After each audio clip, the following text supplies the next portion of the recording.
Amigos, la campaña será muy corta, porque 15 días no son nada y ya llevamos 30 minutos de campaña. Por eso el gran trabajo del gobierno autonómico lo tenemos que explicar. Durante 2 años hemos sido capaces de avanzar. Hemos ordenado la sanidad pública en la comunidad autónoma. Hemos mejorado el bienestar de los extremeños. Hemos atraído inversiones. Extremadura es sinónimo de prosperidad, de futuro y de ambición. Y por eso hay que pedir el voto. Y yo voy a pedir el voto desde este instante hasta el último minuto de la campaña electoral. Y hacer lo mismo, insisto, pueblo a pueblo, ciudad a ciudad, lugar por muy pequeño que sea. Yo pido el voto para que Extremadura siga avanzando. Yo pido el voto para que Extremadura no dependa de pinzas irresponsables. Yo pido el voto para que en esta tierra se sigan bajando impuestos y se siga creando empleo.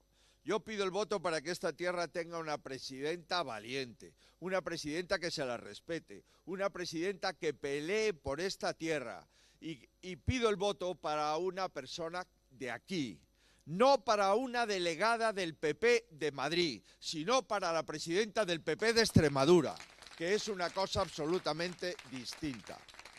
Yo pido el voto para que gane Extremadura y para que pierdan los que quieren frenarla. Y pido el voto para que la victoria de Extremadura sirva para toda España, para que Extremadura apueste por la estabilidad, apueste por una política mejor, para que Extremadura deje de ser la zona cero de la degradación sanchista y se convierta en el kilómetro cero del cambio de España, para que Extremadura diga basta ya a la corrupción, al blanqueo, a la utilización de las mujeres y a que los partidos políticos denuncien a aquellos que abusan de las mujeres y no que den carpetazo a sus militantes cuando las humillan. Por eso pido el voto para Extremadura y para un nuevo tiempo en España.